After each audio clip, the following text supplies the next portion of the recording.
E hoje, presente nos estúdios da Rádio Jovem Pan, o capitão da Polícia Militar Ambiental, Júlio César Cassiari de Moura. Falaremos sobre diversos assuntos, entre eles o número de ocorrências sobre desmatamento e maus tratos animais no Oeste Paulista. E também ainda sobre a Piracema, que já está terminando aí no final deste mês. Bom dia, capitão. Seja bem-vindo aos estúdios. Bom dia, é um prazer poder conversar um pouquinho com os senhores aqui a respeito da Polícia Ambiental e o trabalho que vem sendo feito em toda a região. Capitão, a Piracema está chegando ao fim agora, no dia 28 de fevereiro, correto? Quais espécies de peixes são mais afetadas aqui pela Piracema na nossa região? O período de Piracema é um período restritivo para a pesca para os peixes nativos, né? Alguns peixes aqui, como o dourado, pintado, pacu, espécies nativas da nossa região aqui que merecem ser preservadas e que, por vezes, acabaram sumindo dos rios que temos nas nossas regiões, dos lagos, lagoas. Nossa região é muito ampla, muito contemplada de belezas naturais, com mais de 2.500 quilômetros quadrados de lâminas d'água e rios, né, que tem uma importância fundamental, não só de preservação desses espaços, mas também da fauna que existe neles. É isso que eu ia até perguntar. Para saber quais peixes assim são mais comuns durante esse período e a importância dele também para a diversidade, para biodiversidade. Sim, a importância ela vai da biodiversidade até a renovação dos estoques pesqueiros, né? Nossa região também contempla com pescadores profissionais e a renovação desse estoque pesqueiro é fundamental para garantir a vida dessas pessoas, a qualidade de vida da população e também, quando foi comentado a respeito de biodiversidade, essa diversidade e sustentabilidade, não sustentabilidade aqui naquele nome mais tradicional do eco, a sustentabilidade aqui no sentido de sustentação das medidas e sustentação do planeta mesmo, né? Vivemos aí períodos graves como dengue, períodos que assustam toda a população e preservar espécies, proteger períodos de procriação das espécies, não há nada mais humano, mais digno do que isso. E a Piracema é um período desses. A pesca predatória com utilização de redes, por exemplo, ela é totalmente proibida ou existe alguma exceção que pode ser utilizada a rede em algum rio? A pesca utilizando os petrechos de emalhar, né, esses petrechos mais sistêmicos que realizam a captura em maior quantidade, ela é exclusiva do pescador profissional. Ela não pode ser utilizada pelo pescador amador. Então, durante esse período de Piracema, o governo fornece uma forma de sustentação, de assistência a esses pescadores através do seguro defeso e eles ficam proibidos, impedidos da utilização desses tipos de petrechos, mesmo que seja com o intuito de pesca de peixes exóticos. Os peixes exóticos que não são da nossa bacia, que não são da nossa região, que não são peixes brasileiros aqui de maneira mais simples, eles são permitidos a pesca, reservados até 10 quilos mais um exemplar. Porém, o pescador profissional, como eu disse, ele já é assistido pelo governo durante esse período. Mas mesmo ele sendo pescador profissional, ele utilizar a rede, ele devasta de uma certa forma um rio, né? Acaba com espécies, até mesmo espécies numa ocasião que não fazem parte da nossa bacia, acabam sendo capturadas porque a rede ela acaba enforcando, matando o peixe, né? Exatamente. A utilização de rede durante esse período ela é proibida, né, dos petrechos de emalhar. Mas, sem dúvida, a legislação ainda tem que avançar muito em questões de proteção, como, por exemplo, estipular a quantidade também ao pescador profissional, né? Hoje, no Brasil, não existe quantidade estipulada para pescador profissional. Então, ele pode fazer a captura de tudo que ele conseguir com a força humana de trabalho dele. Isso, eu acredito, né, e pela experiência, vivência em campo, que a natureza já não suporta mais esse tipo de atitude do homem. As leis que regem é Código Florestal? Essas- Hoje nós temos a legislação ambiental ela é um conjunto, né? Um emaranhado de normas, decretos, resoluções que trazem essa proteção a proteção ambiental no todo, né?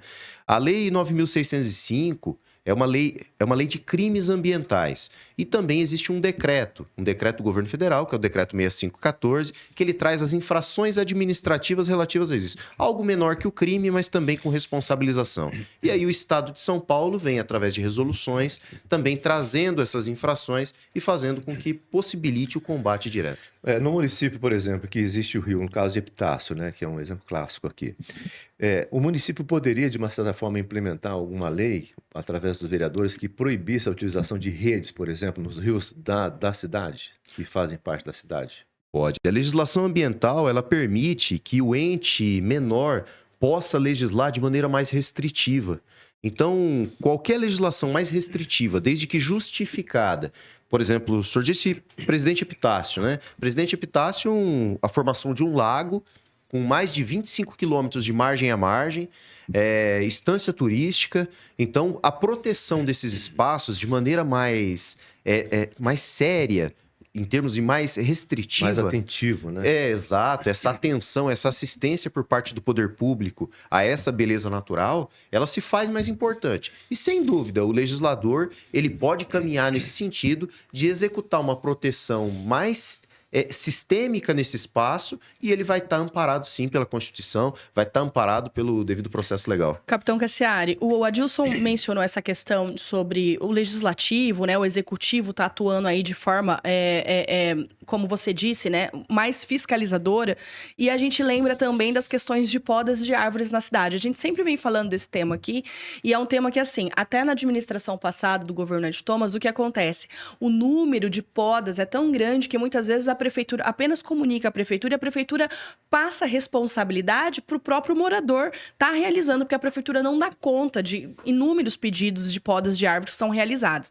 Mas, por exemplo, neste final de semana mesmo, um fazendeiro foi multado aí por desmatar, foi multado em R$ 20.000 por desmatar a área de preservação. Outro dia, em Martinópolis, na semana passada também, nós noticiamos lá que um morador fez uma poda muito irregular de 6 árvores aí no meio de um logradouro público. Como que fica essa parte da fiscalização e até onde o morador ele pode entender o que é correto e o que não é? Sim, excelente pergunta. A poda de árvore é algo importantíssimo para o convívio social, para o convívio urbano. É algo necessário, né? O afastamento da árvore, dos fios, da rede elétrica, o afastamento de cercas, o afastamento de telhados de residência, o controle dessa copa na proporção de 25% de cada poda executada, ela é permitida, né? O poder público, ele normalmente faz o cadastro, o poder público municipal, ele faz o cadastro dessas pessoas, empresas autorizadas a executar esse tipo de serviço, até por questões de acidente, incidentes, e a partir daí o cidadão ele contrata esse serviço para a poda da árvore ali que ele deseja da sua residência. É importante nós compreendermos que a arborização urbana ela tem papel fundamental, seja em formação de ilhas de calor, a biodiversidade urbana também, controle de pragas. Então, manter essa estruturação dentro dos municípios é ferramenta fundamental não só de meio ambiente, mas é uma ferramenta de saúde pública. E a população, compreendendo isso, deve entender que aquela poda onde ocorre praticamente a extinção do exemplar arbóreo. Não é só o problema do ninho, não é só o problema... É o problema realmente da estruturação toda de uma cidade que acaba perdendo todo o sentido. Mas é sempre importante lembrar, poda é fundamental. Para que períodos de chuva, períodos de ventania, períodos que nós temos aí de tempestades, o município tenha maior adequação a esses períodos. E não vire um caos como comumente nós vemos aí em algumas cidades. Olha, quais são os maiores desafios que vocês enfrentam, a Polícia Ambiental? A Polícia Ambiental enfrenta um desafio gigantesco que é a educação da população. Nenhum estado, nenhum país possibilita que tenha um agente de fiscalização para cada cidadão. Então, como levar essa educação? Como traduzir a educação? E aqui eu digo educação como mudança de comportamento. Educação, quando ela não é traduzida em mudança de comportamento, é uma conversa vaga, é uma conversa, entre aspas, uma conversa de bar. Nós temos que tentar converter algo em que o cidadão ele observa, vê, aprende e muda comportamento. O que vai trazer diferenciação para a Polícia Ambiental, e não é para a Polícia Ambiental, porque certamente o nosso interesse é um interesse social, é um interesse de bem, é o interesse do Estado em si. E é o interesse do cidadão, ali representado como a Polícia Ambiental. Mas é conseguir levar essa mudança de comportamento. De fato, a questão da educação, né? Desde do maternal, já começar a colocar na cabeça do cidadão que a questão do meio ambiente é de sobrevivência do planeta, né? Não é uma questão de sobrevivência do seu meio onde ele vive, mas sim de um ecossistema todo, de uma aldeia global. Nós tivemos recentemente aqui em Prudente um fato inesperado, inacreditável, diria eu, E um bairro da cidade, como Higienópolis, tem ali um bosque, né? É um bairro que é reconhecido pela quantidade de áreas verdes que tem. Existe ali nascentes bastante vultuosas que saem até do barranco, você vê a água jorrar. E um bosque é uma concepção que nós temos, que é um conjunto de árvores, de vários tipos de árvores, para poder promover o bem-estar, para o equilíbrio, enfim, uma série de fatores que são oriundos de um bosque. E a Prefeitura de Presidente Prudente, através de uma demanda autorizada pelo secretário do Meio Ambiente, amanheceu numa segunda-feira com máquinas e motosserra dentro desse bosque municipal para retirar eucaliptos, árvores exóticas. Mas eu acho que existe um parênteses que são árvores exóticas, mas isso contém um habitat natural dela, que é o bosque, que é um conjunto de árvores. E retiraram ali 6 ou 7 exemplares de eucaliptos gigantescos, que devia ter mais de 20, 30 anos cada um, e fizeram um estrago no meio do bosque. É notável quem passa lá. E a multa é de R$ 1.500. E a questão de impor o reparo, de replantar outras árvores, como é que fica isso? A Polícia Ambiental, ela tenta cumprir, busca cumprir e vai cumprir toda a legislação que está posta, né? Pelo Estado, pelos códigos, né? Infelizmente, às vezes, o nosso legislador deixa a desejar em alguns aspectos. Seja ele por falta de conhecimento, seja por interesse, ou seja pelo motivo que for. Mas a legislação, por vezes, ela é fraca, capenga mesmo, né? E com isso, a aplicação acaba sendo da mesma forma. Né? Isso não é um fato isolado, só em matéria ambiental, ela existe em diversos aspectos, né?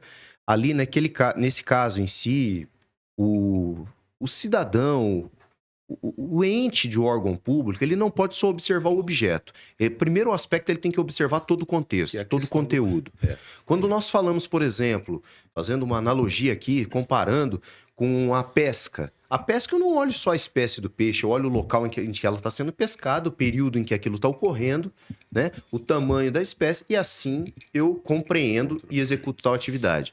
Sem dúvida, retirar a vegetação de bosque, retirar árvore de praça pública, não me aparenta ser o mais adequado. Ainda assim, pela justificativa, tem que ter uma justificativa muito plausível para que seja executado um serviço dessa natureza.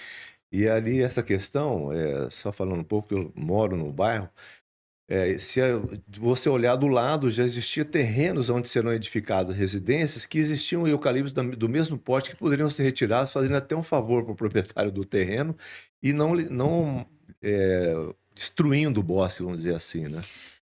Só para a gente estar finalizando aqui, a gente vê que a Polícia Ambiental é muito atuante aqui dentro do Oeste Paulista e além das denúncias, geralmente, que são realizadas aí por outros moradores, quais ferramentas e tecnologias que vocês utilizam aí para fiscalização ambiental?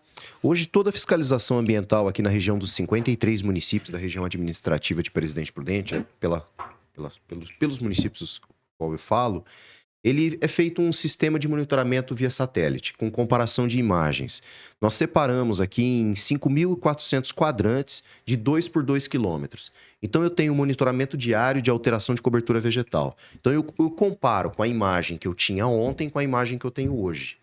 Uma empresa americana chamada Planet enviou lá 80 satélites. O Brasil comprou esse sistema através do governo federal na gestão anterior, do sistema Brasil Mais, que é um sistema de monitoramento de satélites. Então, eu consigo fazer essa comparação de imagens e aí, através de alteração de coloração, alteração de pix, eu consigo identificar o ponto exato e disparo uma equipe para que faça essa fiscalização. Então, mesmo aquele cidadão que fez uma intervenção dentro da propriedade, que observa que não tem via de acesso, nós iremos identificar e ele vai ser responsabilizado. Hoje avançou muito o sistema de monitoramento, o sistema de verificação, para que o uso dessa tecnologia possa ser utilizado e é utilizado aqui na região. A gente vem percebendo realmente um aumento no número de notificações, né? Eu até outro dia comentava aqui com a Diz que eu falei, nossa, a Polícia Ambiental tá com um efetivo pesado aqui, porque qualquer desmatamento, por menor que seja, a gente percebe que vocês já vão lá, fazem, já verificam o local, já realiza a notificação, como foi esse caso aqui, ó, de um fazendeiro que foi multado em mais de R$20 mil neste final de semana por matar a área de preservação permanente aqui em Oswaldo Cruz, aqui próximo. Então, de forma desse satélite. Todos os dias, então, a equipe diariamente fica verificando as áreas de cobertura. Exatamente. Ela verifica as áreas de cobertura e aí esse sistema ele é acoplado a um conjunto de ações, como o sistema de queimadas também. Então, todo o foco de calor, com massa de calor, através do sistema dos satélites do INPE, nós verificamos lá através de 3 satélites, que são os satélites de referência que nós utilizamos. Massas de calor, identifica o ponto, verifica se esse incêndio atingiu a área florestal ou não, atingiu uma área de proteção específica ou não, e uma equipe vai até o local para verificar a responsabilização. E o cidadão hoje que vê que está acontecendo algum crime ambiental, qual que é o contato direto que ele pode acionar a Polícia Ambiental? Ele pode acionar a Polícia Ambiental através do telefone 190 diretamente ou através do telefone diretamente até a nossa unidade aqui em Presidente Prudente, que é o 3906-9200. População no 3906-9200 vai atender diretamente a essa solicitação da população. Agradecemos aqui então a presença do capitão da Polícia Militar Ambiental, Júlio César Cassiari de Moura, e fica aberto o convite para que você possa estar novamente conosco aqui, porque é um assunto bastante interessante, interessa para todo mundo, e o nosso tempo é curto, mas podemos até que um dia fazer um jornal inteiro com o senhor para poder falar do meio ambiente. Nós que agradecemos, e a Polícia Ambiental está de portas abertas aqui em Presidente Prudente para que a população possa nos visitar, conhecer e colaborar.